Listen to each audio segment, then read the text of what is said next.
mu yëngatu ci mbirum horticulture moom di jànkonteel ay jafe-jafe yu bëri lu ci mel ni ñàkkum ndox espace. El Hadji Malick Mbodj horticulteur maraîcher maa ngi dëkk Kër Massar sur la route de Tivaouane Peulh à l'arrêt arrêt Sall en face station MK bi booy dem toolu Ablaye Wade. Jafe-jafe problème intrant surtout problème intrant quand je parle problème d'intrant c'est y a le problème du terreau des sachets yi nga xam ne moom parce que boo xoolee terreau bi ak kii bi il y a un an de cela daf ñu doon dikkee 5000 francs la charrette mais maintenant on l'achète à 9000 francs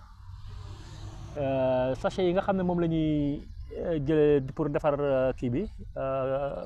garab yi bu ñu ñëwee pépinière bi bu ñu ñëwee on l'achetait le sachet à 50 francs maintenant c'est à 75 francs jàpp noonu yooyu bokk na ci difficultés yi ñuy gën a rencontrer les pépinières quand ils viennent parce que du ñëw day jógewul fii mi ngi jógee ba Côte d'Ivoire il y a 2 ans on l'achetait à 500 francs daaw on l'achetait à 600 francs maintenant on est à 800 900 jàpp 1000 francs il y a certaines même ñu ñëw di la proposer à jusqu'à 1000 francs donc foog naa daal yokk-yokk yi ni muy yokkee ak ni mu gaawaay bi muy gaaw déjà vraiment c'est difficile difficulté yooyu daal la ñuy gën a yokk la ñuy gën a rencontrer. Il y a des importateurs yoo xam ne ñoo koy andi di ñu proposer ñu jënd ko ci ñoom ñooñu ñooy koy andi jox di jaay di ñu ko jaay. ñun ay pompes électriques lañ yor ay immersion électrique mais problème foofu du problème d'énergie. parce que courant bi bon moom sax tane na quoi parce que pompe yi duñ consommer trop mais c'est dans la qualité même de l'eau parce que ndox bi dafa am xorom dafa am teneur en sel et en fer donc nga gisee ne garab yi ni ñu waroon a gën a li garab yi di rafet bon ni mu waroon a rafetee mën na gën a rafet nii donc de telle sorte que ñun problème yooyu la ñuy gën a am waaw problème du problème mu ndox bi wala nii mais dans la qualité même la qualité de l'eau parce que ndox mi dafa am teneur en fer et en sel donc problème yooyu la ñuy gën a am. La purification de l'eau vraiment c'est quelque chose de primordial et que vraiment ku ñu ci jàppale woon ñu jël. waaw loolu ça doit être un programme de l'État parce que vraiment bu fekkee da nga bëgg a appuyer des gens qui travaillent et que quoi qu'on puisse dire on participe au développement du pays. Donc ça c'est un travail de l'État bon on les attend parce que ñu aussi nit ku nekk ci ay di liggéey amuloo ay moyens suffisamment boo gisee ku la jàppale da nga koy bon ti la koy à bras ouverts vraiment je pense que foofu lañ toll. Presque toute ma vie je l'ai fait ci lii laa ko def. passion boo xam ne dama ci ñëw topp ko di ci nekk ba fu mu nekk nii affaire yi toll fii bon ci loolu lañ nekk mais du question je ne suis pas sorti d'aucune école. waaw génnuma ci benn école bon passion boo xam ne da nga koy topp di nekk ci di ci kurti ba di rencontrer ay difficultés di surmonter di wàcce ba tey yàlla def lii. on travaille à ni seul bon ci suñu ruq toog jàpp di xool di xaar yàlla waaw problème espace ça pose problème xam nga tu sais que le problème foncier au Sénégal c'est un problème vraiment boobu récurrent moom bu posé wu la. yàlla may nañu fii ñu nekk benn waay moo ko moom waa ju baax bu aal ñu ko vraiment andulu ñu benn difficulté donc loolu daal xam naa ne moo léegi mais le problème tey bu ko soxla woon dañ di rencontrer ay difficultés pour am fu ñu casé wu. xam nga sax loolu je parle au nom de tous les horticulteurs et maraîchers que tey l'État doit faire de sorte que protéger ce milieu parce que on est menacé. Parce que boo xoolee tous les champs toutes les espaces qui sont là sont en train d'être terrassés et lotissés pour ñu dem pour jaay ko donc je pense que si l'on ne fait pas attention dans quelques années bon nit ñi dinañ tox pour soxla pour bay am duñu am suñu bayee nit dina soxla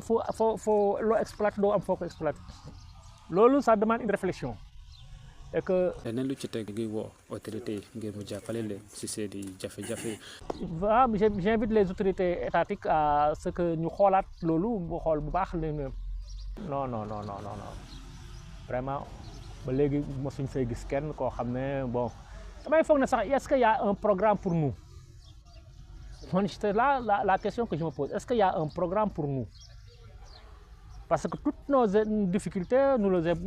le surmontons seuls il y a personne qui vient nous appuyer wala nous même bu dul appui sax mais nga joxe conseil wala être à nos côtés pour nous dire je vous dis mais xoolal li ma lay wax nii ces sachets là loo doon jëndee 50 francs yi léegi yaa ngi koy jëndee 80 francs 75 francs loo doon jëndee 5000 francs la charrette léegi yaa ngi koy jëndee 9000 francs ah et que noonu lay demee suba mu mun na tey mun nga ko jëndee lii suba nga jëndee ko le double ah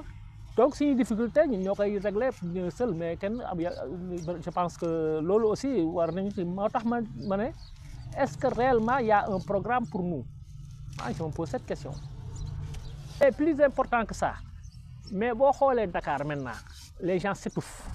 parce qu'il n'y a pas de poumon partout c'est des bâtiments